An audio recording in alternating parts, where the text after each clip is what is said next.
Good morning children, class 12 online class में आपका स्वागत है। बच्चों, आज की इस वीडियो में हम लोग अपनी पाठ्यपुस्तक अभिव्यक्ति और माध्यम, जिसमें तीसरा चैप्टर चल रहा है जनसंचार के विभिन्न माध्यम, जिसमें हम लोग दो माध्यम पढ़ चुके हैं, प्रिंट माध्यम और रेडियो माध्यम। आए जनसंचार के विभिन्न माध्यम में आज हम तीसरे माध्यम पर चलते हैं, टेलीविजन या टीवी माध्यम। जनसंचार जो तीसरा माध्यम है टेलीविजन माध्यम। बच्चों, यह दृश्य और श्रव्य दोनों माध्यम है। टीवी चैनलों पर हम क्या करते हैं कि समाचार को हम देखते भी हैं और सुनते भी हैं। इसलिए टीवी चैनल पर समाचार लिखने वाले पत्रकारों के लिए बहुत बड़ी चुनौती हो जाती है कि वे लोग पिक्चर के अनुसार, फिगर के अनुसार ही समाचार का लेखन का संयोजन करें। अगर वह समाचार का संयोजन पिक्चर के आधार पर करते हैं तभी उनका समाचार लेखन सफल होगा, अन्यथा उनका समाचार लेखन सफल नहीं हो पाएगा। जैसे अगर कहीं पर कोई शॉट लिया गया है तो जहां का शॉट लिया गया है, जहां का सीन दिखाया जा रहा है, वहां के परिवेश में ही, वहां के क्षेत्र में ही, उसी विषय पर ही समाचार का संयोजन करना चाहिए। सर, संयोजन के लिए आपका जो टेलीविजन का माध्यम है बच्चों, आप किताब में देखेंगे तो इसमें सबसे बड़ी चीज क्या होती है कि टीवी में दृश्यों की अहमियतता सबसे अधिक होती है। टेलीविजन जनसंचार का जो तीसरा माध्यम है टेलीविजन माध्यम है बच्चों, इसमें टीवी में दृश्यों की अहमियतता सबसे अधिक होती है। इसमें श्रव्यों से अधिक अहमियतता किसकी होती है? दृश्यों की होती है। दूसरा, टीवी समाचारों के शब्द दृश्य के अनुकूल हों। टीवी पर जो समाचार बताए जा रहे हैं वह समाचार दृश्य के ही अनुकूल हों। ऐसा ना हो कि दृश्य कुछ दूसरा दिखाया जा रहा है और समाचार दूसरा बताया जा रहा है। दृश्यों के अनुकूल ही समाचार हों। समाचार का संयोजन दृश्यों के अनुकूल किया जाए। अब जैसे कहीं पर अगर आग का दृश्य दिखाया जा रहा है तो समाचार का संयोजन किस पर? आग पर ही किया जाए। समाचारों का संयोजन पानी पर ना किया जाए। अगर सीन समुद्र का दिखाया जा रहा है तो वहां पर झाड़ी का समाचार, झाड़ी का वर्णन नहीं होना चाहिए। तो इसमें क्या होता है कि शब्द जो है वह दृश्य के अनुकूल होने चाहिए। उस तीसरी चीज क्या है कि टीवी टेलीविजन माध्यम में न्यूनतम शब्दों में अधिक बात कहा जाए। टीवी समाचार में क्या होता है कि कम से कम शब्दों में अधिक से अधिक बातों को कहने का प्रयास करना चाहिए समाचार लेखन के लिए। मतलब जो भी शब्द हो वह क्या हो? सार गर्भित हो। तो कम से कम शब्दों में हम अधिक से अधिक बातों लिखें। किसमें? टेलीविजन जनसंचार के माध्यम में। अब टीवी के जो समाचार होते हैं, टीवी समाचार कई चरणों से होकर दर्शक तक पहुंचते हैं।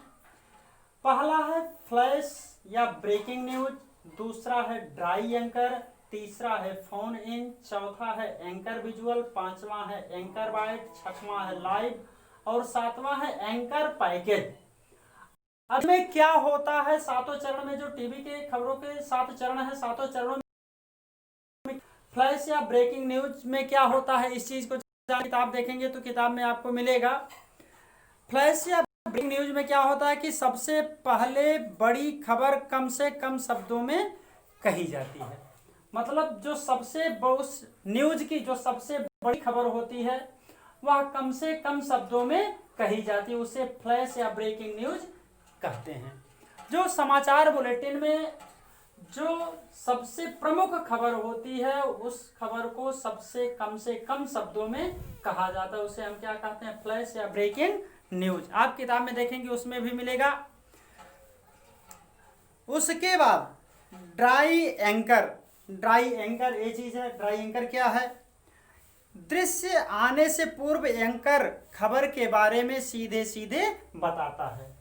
जो एंकर है, यह एंकर यह दृश्य आने से पहले, मतलब समाचार में दृश्यों के आने से पहले जो एंकर है, ड्राई एंकर है, वह खबरों के बारे में पहले बताता है। दृश्य आने के बताता है ड्राई एंकर। यह हुआ दूसरा चरण।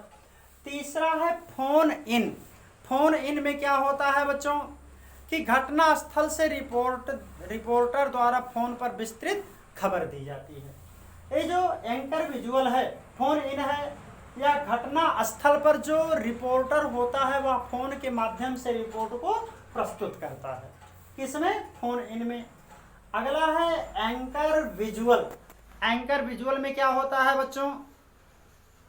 एंकर विजुअल में एंकर दृश्यों के आधार पर लिखी खबर पढ़ता है, दृश्य भी दिखाए जाते हैं। इसमें जो एंकर विजुअल में क्या होता है कि एंकर जो होता है वह लिखी हुई खबरों को पढ़ता है और उसी के अनुसार दृश्य दिखाए जाते हैं। मतलब जो खबर होती है टीवी चैनल पर, टेलीविजन की, उस पर जो खबर लिखे जाते हैं उसको एंकर विजुअल जो है, ट्राई एंकर जो पढ़ता है और इसी के अनुसार दृश्य जो है उसमें दिखाए जाते हैं। एंकर वाइट क्या है? घटना में दर्शियों के कथन दिखाकर खबर की पुष्टि की जाती है। यह बहुत महत्वपूर्ण है। इसमें समाचार में क्या होता है? एंकर वाइट जो होता है घटना पर प्रत्यक्षदर्शियों के द्वारा उनके कथनों को दिखाया जाता है। उसके बाद में है लाइव। लाइव में क्या होता है? घटनास्थल से रिपोर्टर और कैमरामैन दोनों ओबी वैन के जरिए सीधी जानकारी देते हैं। लाइव में घटनास्थल पर जो पत्रकार होते हैं वह पहुंचते हैं और उसकी तस्वीर प्रत्यक्ष में दिखाते हैं। अगला है एंकर पैकेज। संबंधित घटना के दृश्य, बाइट व ग्राफिक द्वारा खबर को संपूर्णता से पेश करना, यह क्या कहलाता है? एंकर पैकेज कहलाता है। बहुत गहनता में ना ले चलकर अब आप इसमें देख लें, रेडियो टीवी लेखन की भाषा शैली कैसा होना चाहिए। इस भाषा शैली में हम रेडियो समाचार को लिखें, नहीं टीवी समाचार को। इसमें क्या होना चाहिए कि भाषा जो है गरिमापूर्ण भाषा का प्रयोग होना चाहिए, सहज सरल व गरिमा का प्रयोग होना चाहिए। कठिन व भ्रामक शब्दों का निषेध होता है, मतलब कठिन और भ्रामक शब्द इसमें नहीं होने चाहिए। तीसरे कि आपसी बोलचाल की भाषा का प्रयोग करना चाहिए इसमें।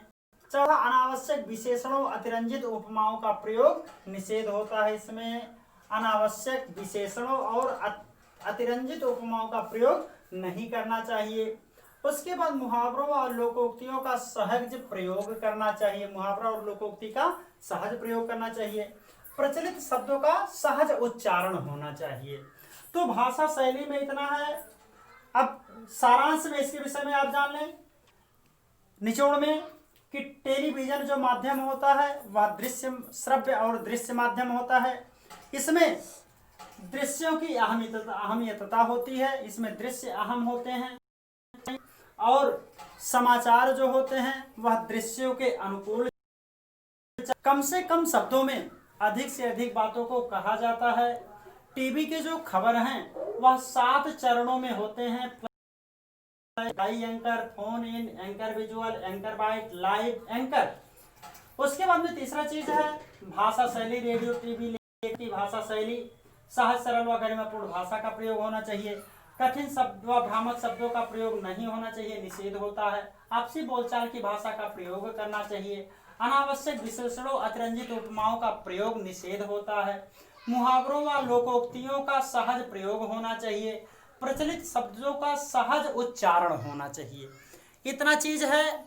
अब इसमें हमने बताया अब आप किताब से टेलीविजन माध्यम को पढ़ लेंगे। आपका यही होमवर्क है, आपका टीवी